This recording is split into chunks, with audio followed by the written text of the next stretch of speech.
जी तो uses of isotopes में next हमारा जो टॉपिक है, ये यूजेस ऑफ आइसोटोप्स हमारा कंटिन्यू है स्टूडेंट्स। हमने जो 3 पॉइंट्स किए थे उसमें हम लोगों ने देखा था कि radio therapy as a tracer for diagnosis और आर्कियोलॉजिकल एंड जियोलॉजिकल यूजेस, इसमें हमने ये 3 पॉइंट्स जो हैं वो डिस्कस किए थे। इसका एक ओवरव्यू भी इंशाल्लाह एक वीडियो में बनाएंगे। अभी जो पॉइंट नंबर 4 है उसमें क्विकली चेक करते हैं इसमें क्या कहना चाह रहा है। Chemical reactions and structure determination. अब देखिए इसके अंदर कैसे आप स्ट्रक्चर आइडेंटिफाई कर सकते हैं किसी चीज़ का, उसको टैग कर दें, उस चीज़ को किसी भी ऐसी चीज़ के साथ टैग कर दें कि वो जो चीज़ टैग कर रहे हैं वो अपनी एक शनाख्त, एक अपीयरेंस दे, और जहाँ जहाँ वो चीज़ जाए उसकी वजह से वहाँ पे या तो रोशनी प्रोड्यूस हो या वहाँ पे कोई ना कोई चीज़ ऐसी कोई कलरेशन इम्पार्ट की जाए, पता चल जाए कि वो चीज़ वहाँ से गुजर रही है। चेक करते हैं। इसमें मैंने एग्जांपल देने की कोशिश की है समझाने के लिए। एक तो रेडियो आइसोटोप्स, आपको पता है कि आइसोटोप्स में अभी तक हमने रेडियो एक्टिव आइसोटोप्स देखा जिनमें से नेचुरली रेज एमिट होती हैं, उनको यूज़ किया जाता है।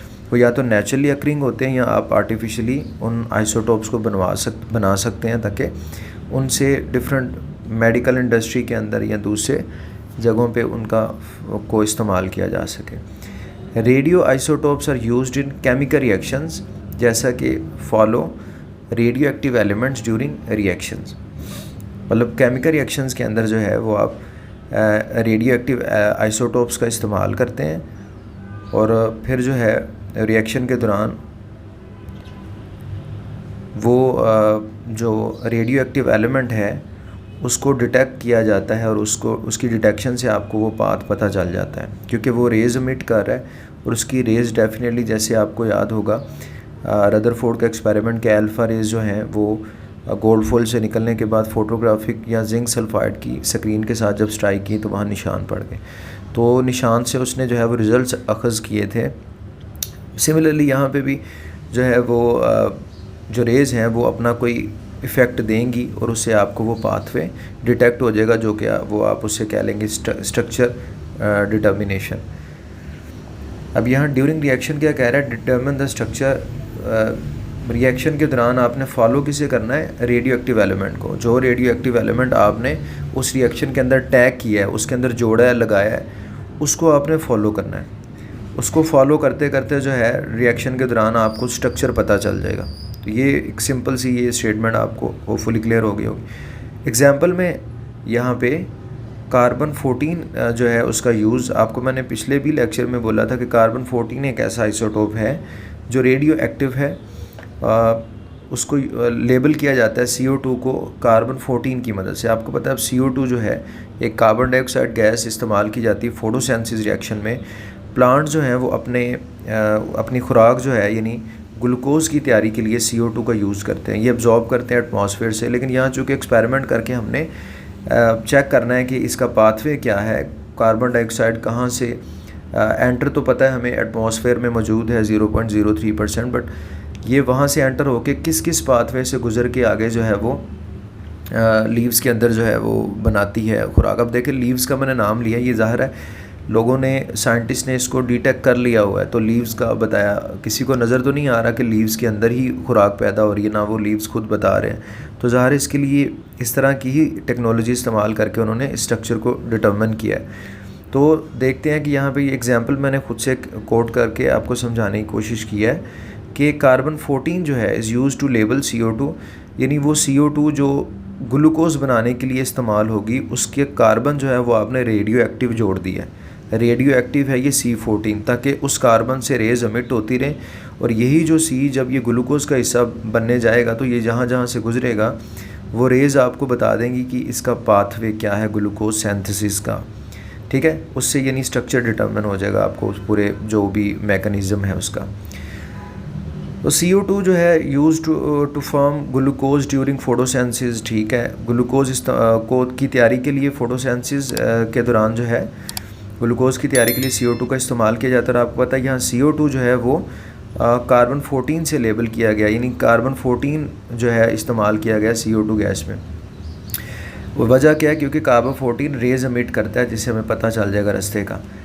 It's movement is detected through various intermediate step. Intermediate steps कहते हैं जो दरमियान में आने वाले स्टेप्स होते हैं। एक होता है इनिशियल स्टेप, नुक्ता आगाज़, एक होता है फाइनल स्टेप, जो आखिरी पॉइंट होता है। उसके दौरान जो है उन दोनों के दरमियान में जो सारे स्टेप्स आ रहे होते हैं उनको बच्चों आप कह सकते हो इंटरमीडिएट स्टेप्स।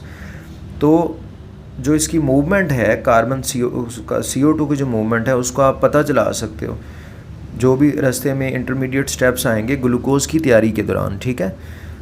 ग्लूकोज की तैयारी के दौरान जो स्टेप्स आएंगे वो उन्हें इंटरमीडिएट स्टेप्स कह रहे हैं। तो यहाँ पे अब मैंने देखे कि ये आइडिया दिया है कि रेडियो एक्टिव आपने C14, ये CO2 एक्चुअली, ये जो मैंने ये शो किया वो ये CO2 है, कार्बन डाइऑक्साइड, और इसको मैंने शो किया है कि ये C14 से लेबल है, यहाँ कार्बन 14 वाला इस्तेमाल किया गया, रेडियो एक्टिव कार्बन है।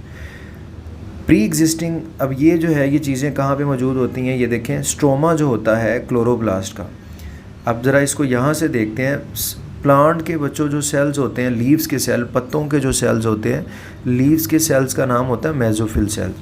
ये मेसोफिल सेल जो हैं, इन सेल्स के अंदर जो है वो एक ऑर्गेनेली होता है, उस ऑर्गेनेली का नाम है क्लोरोप्लास्ट। मैं दोबारा बता रहा हूँ कि जो ऑर्गन है, पत्ता जो लीव है वो एक ऑर्गन है, उस ऑर्गन के अंदर सेल्स होंगे, उस सेल्स का नाम, पत्तों के सेल्स का नाम मेसोफिल सेल्स है। इन सेल्स के अंदर जो है ऑर्गेनेलीज होते हैं, उन ऑर्गेनेलीज का नाम क्लोरोप्लास्ट है। ये क्लोरोप्लास्ट के अंदर जो है वो एक लिक्विड होता है जिसको स्ट्रोमा कहते हैं। क्लोरोप्लास्ट के अंदर लिक्विड जिसे स्ट्रोमा कहते हैं, ये स्ट्रोमा जो है उसके अंदर जो है ये कार्बन जो CO2 है इसको फिक्स किया जाता है ग्लूकोज बनाने के लिए, ठीक है। ये डार्क रिएक्शन भी कहलाता है बच्चों। तो अब देखिए यहाँ पे कार्बन जो है इसको ये पहले से मौजूद स्ट्रोमा के अंदर जो 5 कार्बन वाला कंपाउंड था उसके साथ जोड़ दिया गया है। अब ये 6 कार्बन वाला कंपाउंड है जो कि अनस्टेबल है।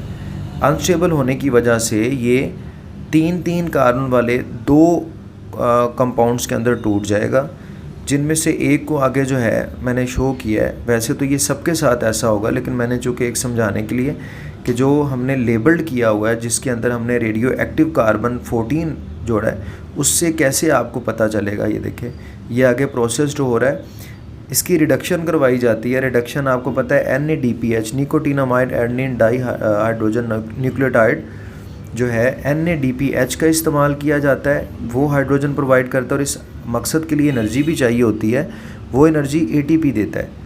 और ये दोनों जो एनर्जी वाले कंपाउंड्स हैं ATP और NADPH, ये कहाँ तैयार हुए थे, लाइट रिएक्शन में, ठीक है। लाइट रिएक्शन में ये फोटोसिंथेसिस का एक्चुअली मैकेनिज़्म है।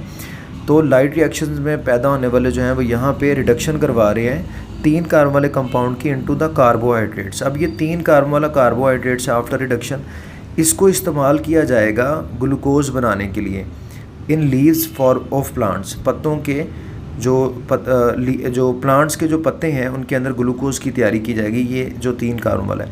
बाकी जो है उसको दोबारा भेज दिया जाएगा प्री एग्जिस्टिंग दोबारा कार्बन 5 कंपाउंड बनाने के लिए।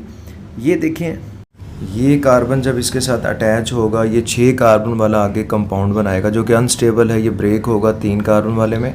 इस 3 कार्बन वाले की आगे रिडक्शन करवाई जाएगी NADPH और ATP का इस्तेमाल करके। अब ये जो है ये कार्बोहाइड्रेट है 3 कार्बन वाला, ये 3 कार्बन वाला जो कार्बोहाइड्रेट है उसको जो है वो इस्तेमाल किया जाएगा ग्लूकोज की तैयारी में। अब देखें यहाँ पे इसके अंदर ये रेडियो एक्टिव आइसोटोप कार्बन का मौजूद है, तो जहाँ जहाँ से ये गुजरेगा वो वहाँ पे अपने इम्पैक्ट देगा, ठीक है। ज़ाहिर है वहाँ से रेज एमिट हो रही हैं और उनको डिटेक्ट कर लिया जाता है डिफरेंट मैकेनिज़म्स के थ्रू, डिफरेंट तरीक़ों से। तो फिर वो पाथवे आपको पता चल जाता है कि कहाँ कहाँ से वो जो रेडियो लेबल्ड या रेडियो एक्टिव जो आइसोटोप है एलिमेंट का वो जहाँ जहाँ से गुजरा है आपको वो पाथवे का पता चल जाता है, यानी आपको मैकेनिज़्म का स्ट्रक्चर डिटरमिन हो जाता है। तो ये देखें कि इसके बाद ये आगे ग्लूकोज की तैयारी, ये ग्लूकोज का स्ट्रक्चर है C6H12O6 जी। तो स्टूडेंट्स इसका जो लास्ट पॉइंट है उसके अंदर देखें कि ये क्या बता रहा है, ये आपको शो क्या कर रहा है कि यूजेस ऑफ आइसोटोप में एक्चुअली जो इलेक्ट्रिसिटी जनरेट करना है उसका जो है यहाँ पे एक रेफरेंस यूज़ किया जा रहा है। आइसोटोप किस तरीके से ये काम कर सकते हैं, रेडियो एक्टिव आइसोटोप्स। अब देखिए जो यहाँ पे उसने यूरेनियम जो है वो इस्तेमाल किया है। यूरेनियम जो है वो एक तापकार अंसर है, ऐसा एलिमेंट है जो कुदरती तौर पे नेचुरली जो है अपने अंदर से रेज एमिट करता है। इसको जो है वो किस तरह से इस रिएक्शन को किस तरह से करवाया जाता है for the production of electricity, ये मैकेनिज़्म आप समझ लीजिएगा कि कंट्रोल्ड, जो बुक में लिखा हुआ है कंट्रोल्ड न्यूक्लियर फिशन, फिशन कहते हैं तोड़ने को, कंट्रोल्ड कहते हैं यानी ये एक कंट्रोल्ड तरीका होगा तो फिर पीसफुल पर्पसेस आपको हासिल होंगे। पर्पस आपका जो है वो इससे एनर्जी जो है हार्वेस्ट करना है। तो कंट्रोल्ड तरीके से अगर आप ये काम करेंगे, अब कंट्रोल तरीके से मतलब कि उसमें डिफरेंट किस्म की प्लेट्स का इस्तेमाल किया जाता है, मेटल प्लेट्स होती हैं, वो एक्स्ट्रा जो न्यूट्रॉन्स होते हैं उनको अब्जॉर्ब कर लेती हैं और ये जो है वो लिमिटेड एक अमाउंट के अंदर कंट्रोल्ड रिएक्शन होता है।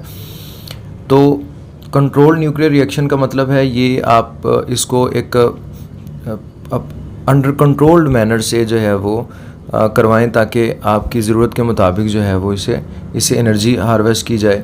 न्यूक्लियर रिएक्टर्स क्या होते हैं, ये एक ऐसे बड़े बड़े टैंक्स हैं जहाँ जिसके अंदर जो है वो ये रिएक्शन जो है फिशन रिएक्शन करवाया जाता है। तो न्यूक्लियर फिशन का मतलब क्या हुआ कि न्यूक्लियस का टूटना, न्यूक्लियस को तोड़ा जाता है, एक बड़ा एलिमेंट जो है वो दो छोटे एलिमेंट्स में टूटता है। अब यहाँ पे अगर आप देखें ये डायग्राम जो है, यूरेनियम जो है वो एक बड़ा एलिमेंट है।